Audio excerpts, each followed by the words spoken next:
Ciao Juventini of the world, my name is Giuseppe, welcome back on the channel. Champions League night, Benfica versus Juventus. A game, as we said yesterday, or in or out. Today we have to play in Portugal for the 3 points. Today we have to play for the victory. Today we have to play for the hope. But also today, and more importantly, we have to play to save our faces. Because yes, we have to remember the game that Benfica played in our home, where at a certain moment they were trolling us. At a certain moment João Mario was provoking, he was celebrating in front of our supporters, putting his hand on his ears. We were not saving our face at that moment. That's what we have to do today. We have to take revenge. We have to save our face. We have to say to Benfica, we have to say to Europe, we have to say to the world that Juventus is not an easy target, that we can say what we want to, that we can show that we can do some things. Guys, saving the face. We go inside Tuttosport immediately today, not in the front page, but in the article. They are saying le facce della speranza, the faces of hope. And if we go back in history, do you remember the last time that we traveled in Champions League? It was versus Maccabi Haifa. Getting on the plane, going down from the plane, we already knew immediately that game would be really difficult, that it would be an obstacle, a really difficult game. Look at the faces of Rabiot, Vlahovic, Miretti, Paredes, all looking down, all really being scared. We knew that we would collapse, and it was not a mystery that we were there on the field only for 2 minutes, because then it was a total disaster. We knew it. Allegri asked, attenzione, I want one thing. I want grinta. Guys, grinta. It's not only Allegri that is asking it. A lot of people, they are saying me on the channel, live or in the comment section, they are writing, Beppe, we win or we lose. We don't care. We want our guys to show that they want to. We want that Juve DNA. We want that fino alla fine spirit. We want them to play as a team. We want them to show that they want to go offensively and do something, not only sitting back. Well, Allegri was asking exactly the same yesterday. And if we are looking at the faces of yesterday, how they went into that plane, look at the faces of Bonucci. Look at the faces of Rabiot. Look at the faces of Filip Kostic. He's looking to you. He's looking to the cameraman. He's looking actually to the players of Benfica in their eyes. And through their eyes, he's getting in their soul. And he's telling, we are not traveling for nothing. We are there to win. We don't care that you are the team that never lost in Europe until today, together with Napoli, PSG, and Real Madrid. We don't care about that. We are here to make a result because we want to continue to hope. To hope to qualify in Champions League, even if the chances are there at 0.00001, but also to not saying goodbye to Europa League if really things are really going wrong. If we want to believe, guys, we have to win. Gazzetta dello Sport are saying Juve, vinci e spera. Juventus, win. You have to win, and then you can believe, then you can hope. Because if today we draw or we lose, it's already over. We gave up, and this is absolutely not acceptable. We don't know what will happen in the future. Nobody knows. But if you want the gods of football, the miracle of football to happen, you have to look for it. You have to search for it. You have, at the end of the group stage, after the 6 games, you have to say, we tried at a certain moment to give everything we have. We regret it, yes, because of the start, but not because of the end. Really important. Tuttosport is going towards the words of Lippi. Interview in Tuttosport, double page, where he's saying, Max, vai. E superami. Max, go and surpass me. Go over me. Why is he saying that? Well, if you're looking at the history of the most winning coaches with Juventus, there are 3 top coaches in terms of number of victories.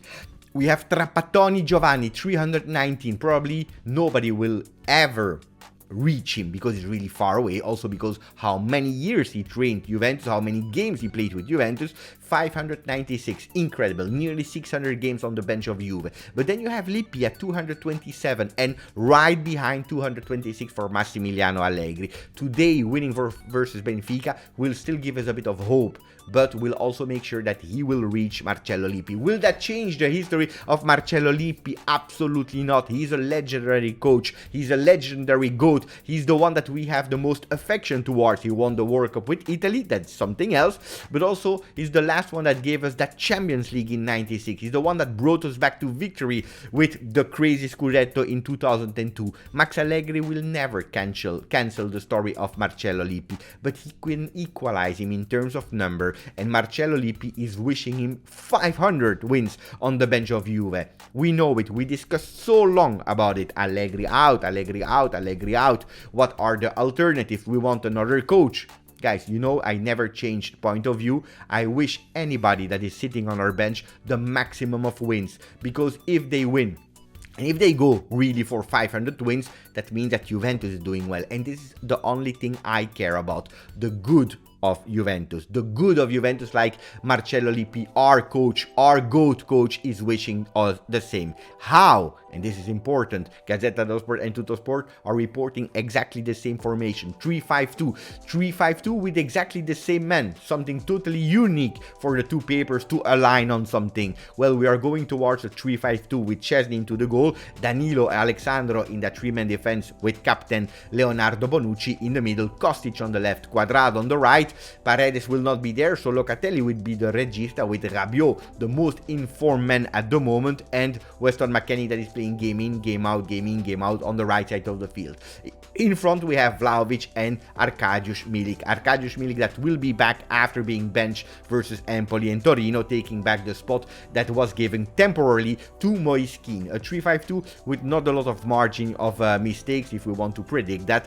The only thing that can happen is a crazy idea of Allegri that can potentially go with a four-man defense. We will discover it 1 hour before the kickoff of Benfica versus Juventus. Maybe changing, maybe inserting Miretti, but probably we go towards that 3-5-2. 3-5-2, why? Because we have to give continuity in terms of men, but also in terms of result. Juventus, you can say it versus Torino, versus Empoli, they won, but it was versus small teams. But at least we were showing some things, some progression, some gameplays. And this was really important. We see it how Juventus is lining up when they are building from the back. We see how Juventus is pressing, really coordinated, in a coordinated way when we are pressing, when we want to catch that ball. Juventus that is aligning also in a 5-man defense when we have to be structured and organized. Something that we don't have to do a lot of time today versus Benfica, because doing so you are structured, absolutely, but you are giving the ball too much to the opponents like we did versus Empoli. Today it will be only when necessary that you have to go with 5-man defense.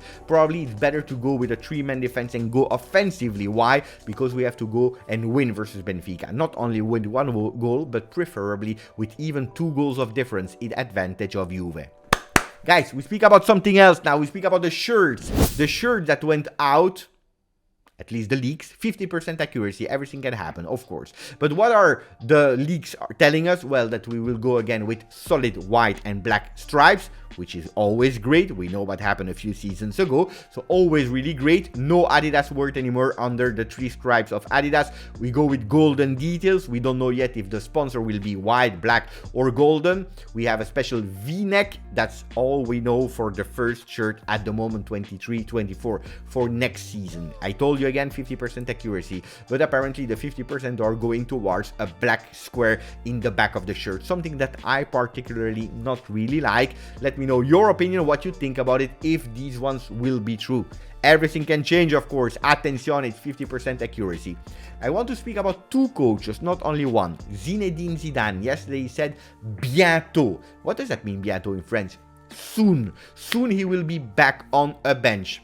A lot of people are asking where, which bench. Will it be Paris Saint-Germain, Real Madrid again? Will it be Juventus? What a lot of people, Juventini, are hoping. Well, probably will go to the France national team. We know it since so long. And that's why he refused Paris Saint-Germain in the summer. Also Juventus a few years ago, because he's waiting for it. So if Deschamps, after the World Cup, he decides to leave, like it looks like it already planned, from one Juventino to another Juventino, he will change the bench. So no hopes, not that many hopes for Zinedine Zidane to be the coach of Juventus for next season. What about Unai Emery? Well, he's going from Villarreal to another Villa. He's going to Aston Villa. From Villarreal to Aston Villa after Sevilla. Guys, probably that's why he refused Newcastle in the summer, because he prefers the Villa at a castle. It is what it is. Now, speaking about it, I'm a bit disgusted, because in Premier League is already the 2nd time it happens this season, where a team is not changing coach, because that happens so many times in a season. No, they are going towards coaches that are doing quite well in other clubs. They go and they buy them, like Chelsea did with the coach of Brighton above above, offside, under, I don't know the team, what's the name there. Potter, they went for Potter, they changed it. They dismissed Tuchel to buy another coach. Not changing, buying another coach that was actually doing super well. Well, Aston Villa, they did exactly the same. They went to Villarreal, they bought him. Last weekend, 2 days ago, he was still winning with Villarreal, so it's not that the things were going really in a disaster way. No, they went, they bought him. Guys, I don't know. Then, you will tell me, Beppe, but Ancelotti did exactly the same. Real Madrid bought him from Paris Saint-Germain. Yes, but it was at the end of the season. It was to start a fresh new season. Changing coach between season, why not? You can go, you buy and buy, but in the middle of the season, guys, it's a bit strange. Really strange. Also, really strange choice from Unai Emery from going to Villarreal to Aston Villa, but it shows again that the Premier League is having the monopoly. We finish with the last topic, guys, because you will tell me, Beppe, why are you not talking about it? We talk about it. Corriere dello Sport, Juventus in the storm again, with the faces of Allegri and Agnelli. They are saying Allegri is in the storm because he has to play in Lisbona versus Benfica. Even Gazzetta is saying win and hope. Corriere dello Sport, no, they say you are in the storm, you are in the shit. And then Agnelli, why? Because apparently they are risking to go to court. Why? We see it inside Gazzetta dello Sport, Juventus under investigation because of the thing that we already spoke a few months ago about the plusvalenza case. So what is plusvalenza? The profits made between players, and also about some salaries that has been postponed, not rightly communicated. They are telling us that we faked and we lied in our books, in our financial books. Guys, I don't want to go too much in detail in that story. Why? Because it's not the first time that we see these big, really big titles about Juventus or against Juventus in Corriere dello Sport, mostly also with Gazzetta dello Sport.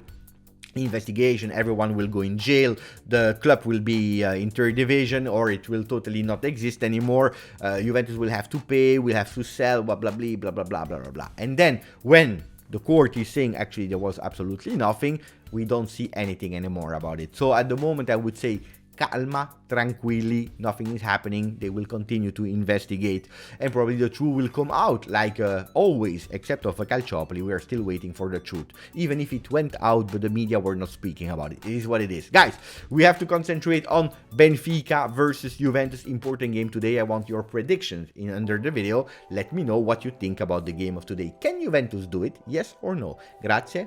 Hey, I forgot. I totally forgot. Maximum Fly, subscribe to the channel, grazie, forza, Juve.